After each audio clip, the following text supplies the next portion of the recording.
good as they can make these guys superstars. 13 years ago, there was a radio show in Long Island called Vicious Vincent's World of Wrestling. And this guy with a beard and a mustache and a cowboy hat would go on there with rant and rave and cut promos and had the biggest names out there. A couple of years later, I'm flipping the pages of the WWF magazines and there's his name again. He took it up another notch, another level. And I saw that as an inspiration. Here's a guy who comes from New York, just like me. A guy who's got an attitude, just like me. A guy who had a desire for this business, just like me. And I want to follow in his footsteps. 13 years later, he's one of the biggest names ever in the industry. He's one of the biggest inspirations to ever be part of this business. And granted, you people may not agree with every decision he made, but nobody in this building is perfect. Truth of the matter is, 13 years ago, this guy, I like to say he took me under his wing, and he's been my mentor. And I couldn't have a prouder moment that when the man wanted to hang it up and retire, say goodbye to this business that he loves so much, that he would come here and do it in our house, in our ring, in the Cyberspace Wrestling Federation. Ladies and gentlemen, I'd like to introduce the man of the hour, the man who I hope I can continue following those footsteps and make the CSWF as good as he made the WWF, the WCW, the TNA, and so on and so forth. Ladies and gentlemen, give it up for Vince Russo!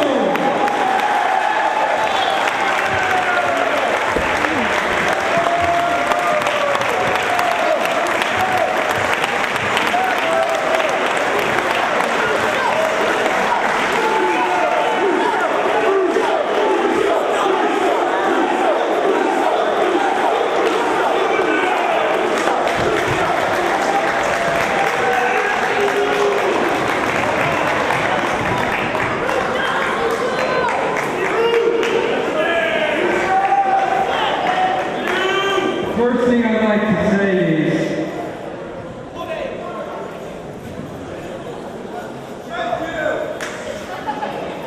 it means everything for me to be able to give this speech tonight in this ring in Wayne, New Jersey. From the bottom of my heart, I mean that I would rather be right here tonight than in Madison Square Garden, the Nassau Coliseum, or every other place that I could possibly be. And the reason being is that this is where it all started for me, probably about some 14 years ago. And I cannot give another minute of this speech anymore until I bring out the guy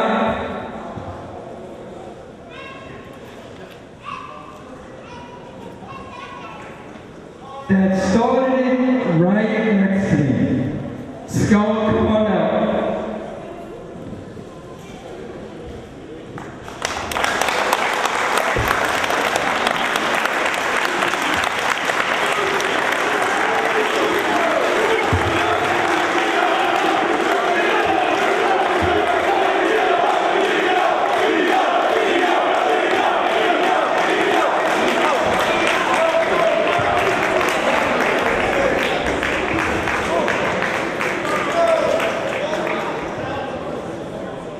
I want to thank you very much. It's always nice to be back here. I wasn't invited here to wrestle tonight. I was invited here to be with my friend. But friendship was started 14 years ago. Started out at Johnny Rogers' gym. I wasn't really well grown, just tough. Just wanted to have a dream. And I wanted to be somebody in wrestling. So,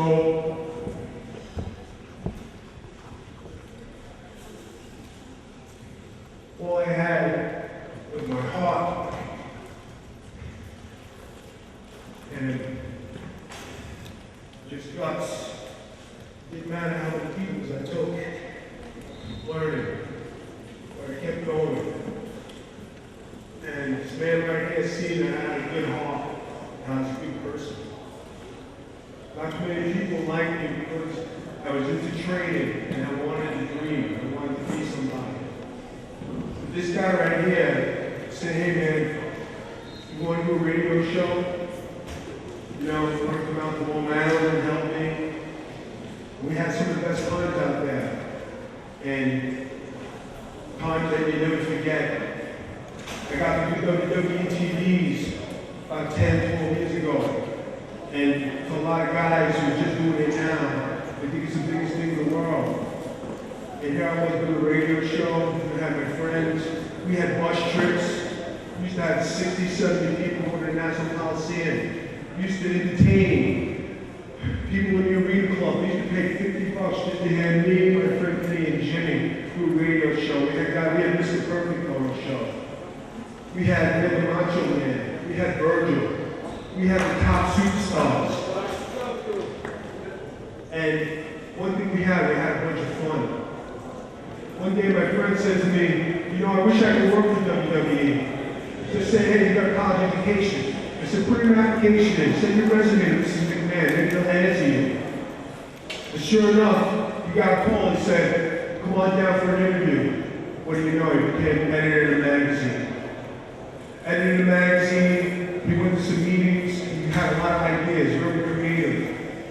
And then when you know, you became Vince's right-hand man.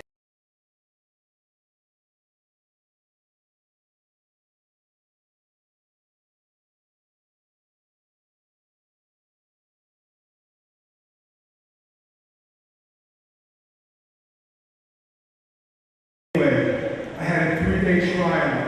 Wrestled my heart out. Wasn't anybody they put in front of me I couldn't whoop. I did the best I could. You know what they told me after that tryout? They told me, hey man, what are you doing? He ain't got no talent. You can't use him. Hardest things he ever had to tell me.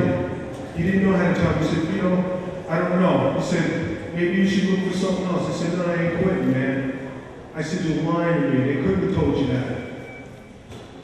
We didn't talk for a little while, and then when he called me, he said, listen, I have another idea. Why don't we have Sergeant Slaughter bring you in for a tryout? I said, okay. I go up. I was going to Japan the next day. I had a good tryout match. Sergeant Slaughter brought me in. He's right there with Vince McMahon. His right-hand man. Have a good tryout. I go to Japan. I pinned the #1 guy in Japan this hour, Triple Crown winner. You know what they told me after that? Sorry, we don't have nothing for you. You don't have any talent. You're a bum.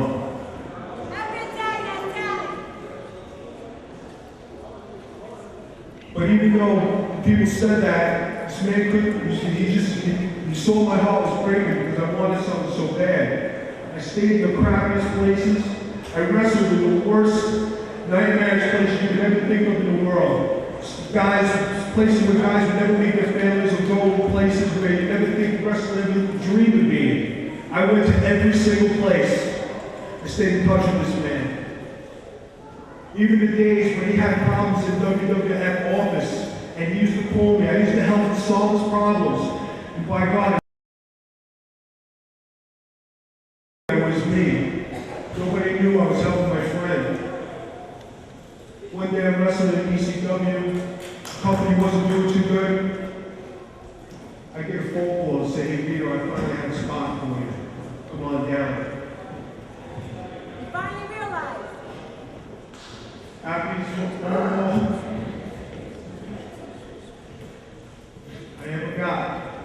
Because I earned it. Nobody ever gave me nothing. They thought because I was Vinny's friend, that I was going to have a free ride. I had to work twice as hard to keep my spot.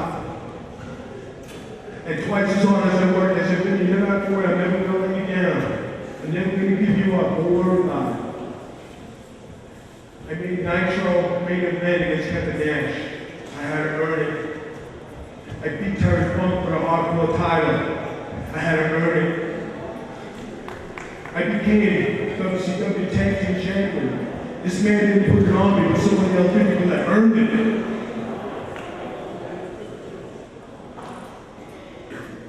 All the time, I always had to work twice as hard as the next guy because I don't want anybody to think he ever gave me anything.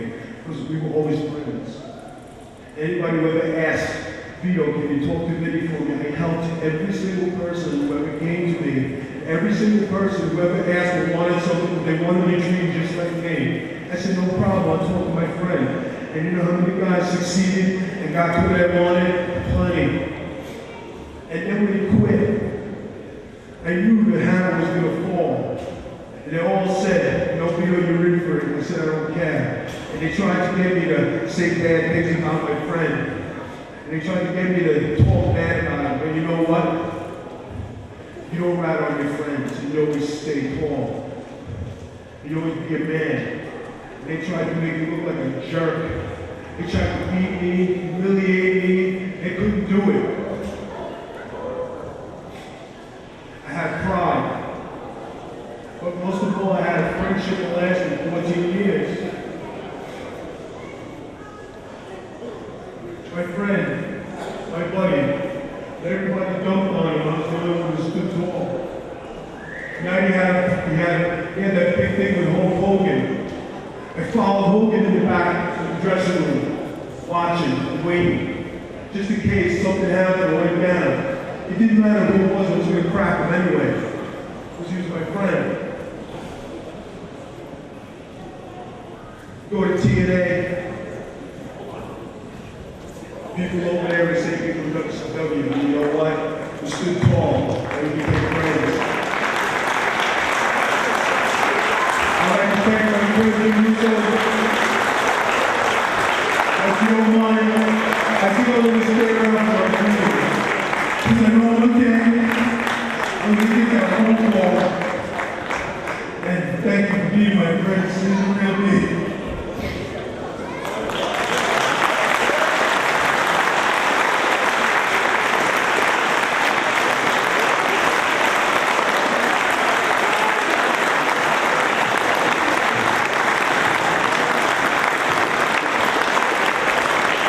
Honestly, I'm a little taken by surprise because I didn't know that Skull was retiring tonight.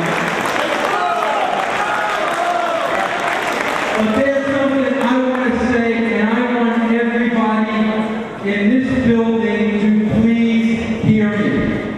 I don't care if you're a parent, I don't care if you're a kid, I don't care who you are. Please listen to my words.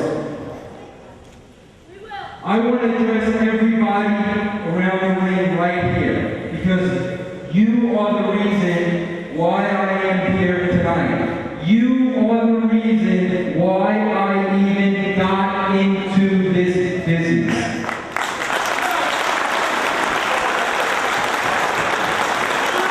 When I started at Johnny Roger's gym with Skull, like he said, what I saw was a guy with a dream. And I saw the love and the dedication and the hard work and the blood and the sweat and the tears. And I said 14 years ago, I want to be in that business. So let me make one thing perfectly clear, especially to all you around the ring who I love so much. Skull's dream never came true. And the reality of it is, 90% of you out here, your dream is not going to come true. And the dream is not going to come true for one reason and one reason only. Because everybody standing around this ring has heart. Every single one of you has heart. And let me tell you something. I had the same dream Skull had. I wanted to go to the WWF. And you know what I found out real soon? I got to the WWF. Okay? I was Vince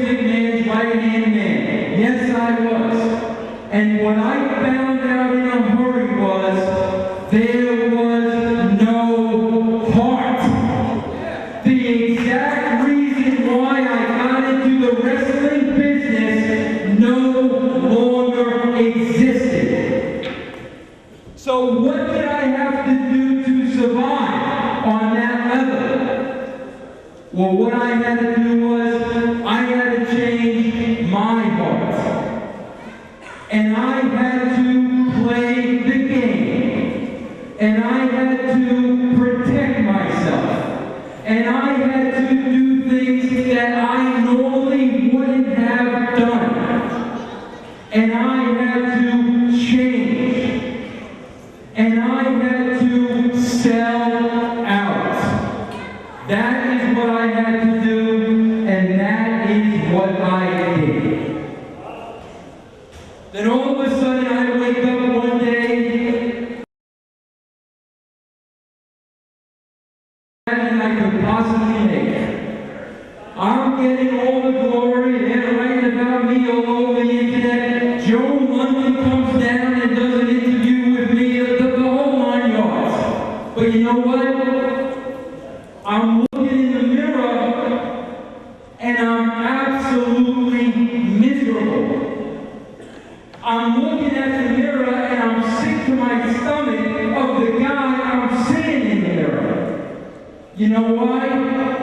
Because I sold out the most important thing, and that was my heart. And I am telling every one of you around this ring, do not sell your heart. Because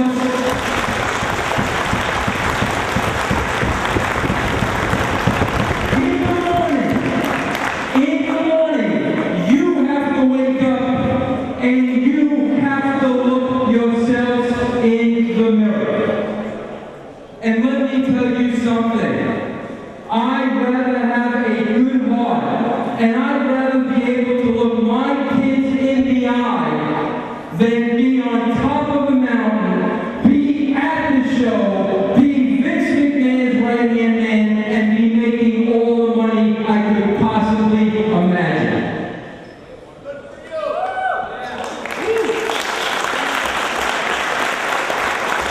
There's one other thing I want to say. Now, this isn't just around the people around the ring.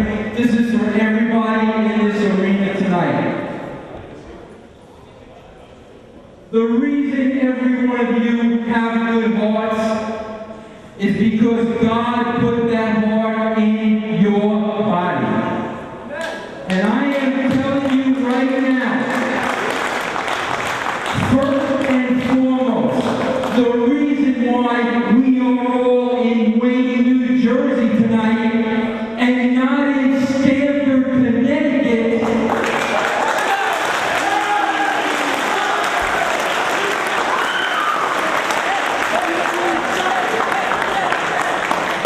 is because God knows your heart. And that goes for everyone in this audience right now. You go to work every day. You're trying to make the boss happy. You're selling yourself short. We're all trying to get to the top. Well, let me tell you something. There's only one way to get to the top in your life, and that is to allow your heart to follow the one who created it. So I am telling you, as a guy that worked with every single person in this business, it has nothing to do with how good you are. I look at Michael Shane here, and what he does in the ring, I've never seen anybody better than Michael Shane. I look at Tracy.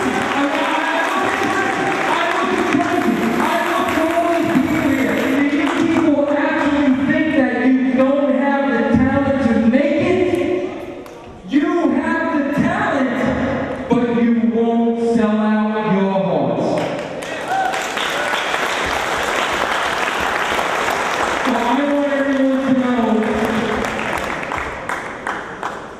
that as I speak and as you perform tonight, God is looking down at every single one of you individuals. And by what you do in this ring, you are glorifying Him. And let me tell you, that is the most important thing you can possibly do in your life.